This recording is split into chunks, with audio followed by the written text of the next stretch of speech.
Are you offering gifts that look like charity, but actually have strings attached?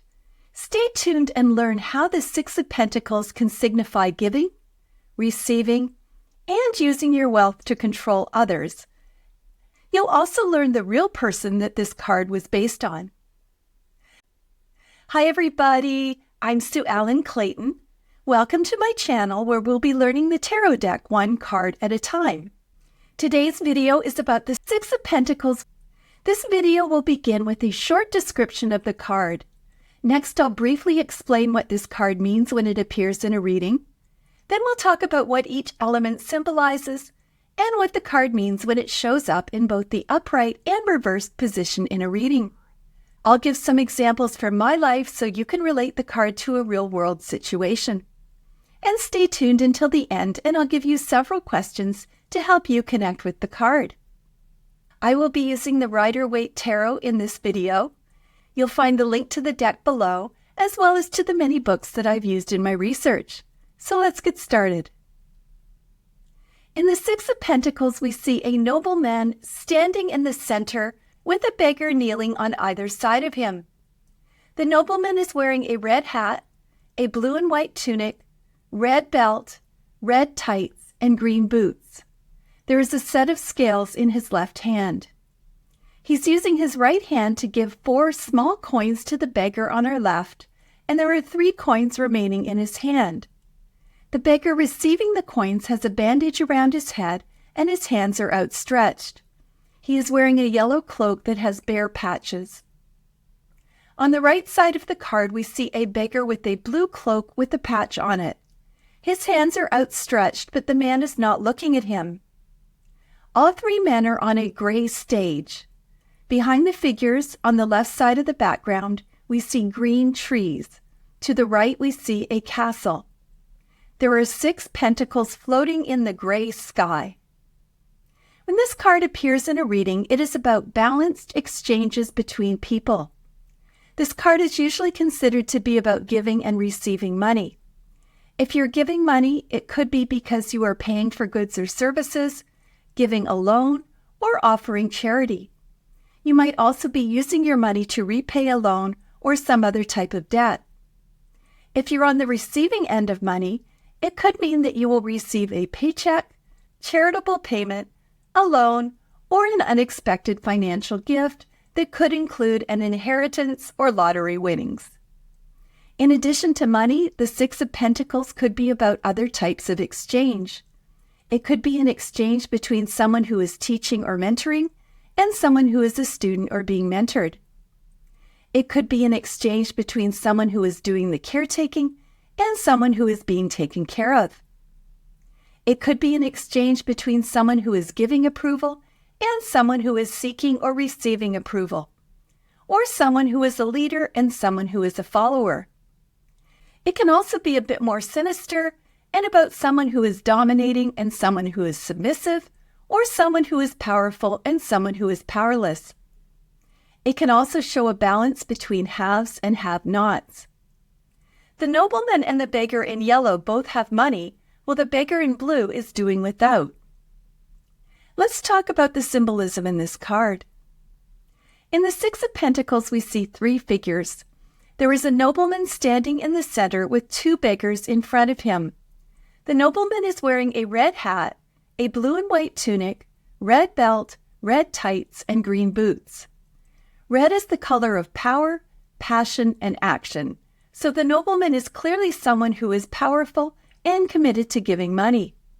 His hat has a decorative tassel, so he is wealthy enough to have clothing that is more flamboyant than utilitarian. Pam Richards, in her book Understanding Tarot, points out that this figure is wearing the same blue and white clothing as the wealthy man in the 9 of Cups, and this is the typical dress of a merchant. The green boots show that he has good health and show a spirit of adventure. He's using his right hand to give 4 small coins to a beggar. Once again, Pam Richards has impressed me by pointing out that the nobleman is giving 4 coins to the beggar and still has 3 coins in his hand. These 7 coins equal the coins shown in the next card, which is about making careful investments and waiting for your investment to grow. We'll talk in a moment about whether the 3 coins are a gift or a loan. There are 6 pentacles in the sky. Add these with the 7 coins that the nobleman has, and we get 13 coins, which corresponds to the number of the Death card. One of the messages of the Death card is that loss cannot be avoided. Sometimes the loss is sad, and other times it is the beginning of something better. So that can mean that the beggar's lives may soon improve, or that the nobleman may lose some of his fortune. The beggar on our left has a bandage around his head, and his hands are outstretched. He is wearing a yellow cloak that has bare patches. He looks like the man on crutches in the previous card. In the nobleman's left hand is a set of scales. The meaning of the scales is hard to interpret. It can mean that the nobleman is trying to make wise, balanced, and fair decisions regarding who will or won't get the coins. It could also represent an equal exchange so that the gift will need to be repaid somehow. Some authors also believe that he is a money lender, which means that this so-called gift is actually a loan that must be repaid with interest. At the right side of the card, we see a beggar with a blue cloak with a patch on it. His hands are outstretched, but the nobleman is not looking at him. It is up to us to determine if he gets any coins or does without. Personally, I think that the person in blue is the most interesting figure on the card. His hands are outstretched and he clearly needs help, yet he is not receiving any coins. I would love to know the reason for this. Does the nobleman think that he is not deserving of help? Does the nobleman not like him? Does he have the wrong last name or come from the wrong town? Or is the nobleman a money lender and knows that this person will be unable to repay his loan? Or is the nobleman going to get to the man next and has reserved the 3 coins for him? I don't know about you, but personally I resonated with this card because I've had many experiences where I felt that I deserved something that ended up going to someone else. The figures appear on a gray stage. Pamela Colman-Smith, the illustrator of the deck, had a background in theater. She used stages to show people that were separated from others and also people who were playing a role, which makes me wonder if the nobleman was really generous or just putting on a show. According to Marcus Katz and Tally Goodwin in their wonderful book, Secrets of the Waite-Smith Tarot, the design of this card is based on Sir Henry Irving, who played Robespierre in a play of the same name. Pamela Colman-Smith actually played a background extra in the courtroom scene. To quote from the book, Robespierre was a significant figure in the French Revolution who advocated equality between the classes, a trait depicted in this card. He was described as incorruptible in his power, rank, nobility, and rule over people. He was known to be fortunate, successful, liberal, and just, unquote. So the nobleman was based on a charitable figure, but was also an actor playing a charitable figure. That's interesting. On the left side of the background, we see green trees. Green represents adventure, growth, and health. That is in stark contrast to the gray stage and the grayish pale blue sky. Gray can represent neutrality, uncertainty, and austerity. To the right, we see a castle. Castles represent wealth, protection, and power. I assume that the castle belonged to the nobleman, and it further indicates that he is a wealthy man. It is interesting that the nobleman's right hand is in the same position as the blessing of the Hierophant, which is card number 5, which can indicate that he sees his charity as a sacred duty. The fact that the nobleman is trying to make a fair decision is reinforced by the position of his left hand holding scales, just as they were held in justice, which is card number 11. You might recall that the Justice card is all about making fair and conscious decisions. One thing I love about tarot is that you can interpret cards in so many ways. I particularly love the choices in this card as we determine if the nobleman is giving charity or a loan, and why one beggar is more deserving than another. When this card appears in an upright position, it means that you are part of an equation of balance, most often relating to giving or receiving money. You could be a business owner paying your staff or an employee receiving a paycheck. You could be someone who is giving a loan or someone who is repaying a loan. You could be someone offering charity or a person in need of financial assistance. It could represent someone who passed away and someone who received an inheritance. The Six of Pentacles can represent giving and receiving in more areas than money and can relate to giving your time or your skills. It can represent a teacher and student, a leader and follower, a rescuer and person being rescued, or an artist who creates beautiful work and someone who buys it. It can also represent emotional exchanges. It might be someone who seeks approval and someone who gives it. It can also represent an exchange of skills. An example might be someone who is a healer and someone who is in need of healing. This card can represent acts of kindness, which may be pure or may happen because you want something in return. For instance, you give to charity, but you're only doing it because you want the publicity or the tax write-off. It can represent generosity, sharing resources, and charity. It can represent trying to make fair and balanced decisions, even if they aren't viewed that way.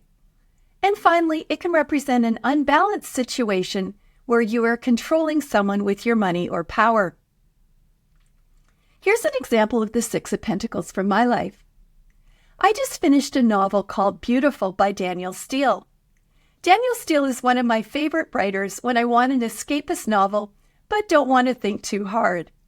In Beautiful, a supermodel is badly injured in a bombing in Brussels and has to give up her modeling career because she has scars all over her body. She seeks help from a plastic surgeon in New York City and is invited to accompany him to Angola in Africa through an organization called the HALO Trust, which stands for Hazardous Area Life Support Organization. This is a humanitarian organization that works to clear landmines and other explosive devices. She volunteers in a hospital which treats children injured in landmine explosions. Here's how the book relates to the card. In the novel, when the plastic surgeon takes the former model on a tour, members of the community come up to their car with animals and produce that they offer because of their gratitude for their work. Even though the villagers are extremely poor, they feel the need to give something in exchange for their medical care. That is the essence of the Six of Pentacles. I think we are hardwired to provide a balanced exchange, even if we are receiving charity. I have put a link to the HALO Trust in the comments. It looks like an amazing organization if you'd like to learn more. When the Six of Pentacles appears in a reversed position, it can mean that you are greedy and selfish, that you are ignoring people who need your help, that you are giving totally for selfish reasons. You want the publicity or want people to think that you are kind and generous, even when you are not. It can mean that you are giving to control someone, humiliate them, or make them feel powerless. Or you provide charity, but there are strings attached. It can mean that you are giving more than you can afford. This might be someone who gives so much to charity that they can't afford to pay their rent. Or they are so busy volunteering, they are not taking care of their own needs. It can mean that you are constantly taking and giving nothing in return. It can mean that you are ungrateful for the money you have received, or you squander your money. It can mean that you are not paying your debts, or if someone owes you money, now is the time to collect. And finally, the Six of Pentacles can mean that you need help but refuse it. Here's an example of the reversed Six of Pentacles, and it is about squandering money. Squandering money is not something that I have direct experience with, although I could be accused of spending too much money on books and quilt fabric. So I'm going to talk about lottery winners who went broke. I'm linking to an article titled 20 Lottery Winners Who Lost It All, and it is incredibly sad. The people in this article won millions of dollars and most ended up penniless. Some spent their money with generous donations, but many spent it on lavish cars and partying. Lots and lots of partying. Several were victims of theft and swindling. More than a few ended up having trouble with the law, and most ended up penniless. Here's one example, which is Gerald Muswagon, who won $10 million in a lottery jackpot in Canada in 1998. He spent the money on new cars for himself and his friends, as well as a house for partying, where he spent lots of money on drugs and alcohol. On a single day, he bought 8 big-screen televisions for his friends. He also bought a share in a logging company that failed. Not long after winning the lottery, he ended up penniless and working as a laborer on a friend's farm. Tragically, he died by suicide in 2005. These are sad examples of squandering your fortune, which is one meaning of the reversed Six of Pentacles. Here are some questions to help you connect with the Six of Pentacles. Number 1, is there a relationship in your life that is unbalanced? Are you doing too much giving or too much taking? Number 2, what role does charity play in your life? Are you helping others, or are you in a place where you need help? Number 3, do you use money or gifts to control people? Number 4, are you sharing your time, talents, or money with other people? Number 5, have you ever received a gift that had strings attached? How did you respond? And finally, number 6, do you have any outstanding debts that need to be repaid? I hope that this card has helped you connect with the Six of Pentacles. Please join me for the next video, which is the Seven of Pentacles.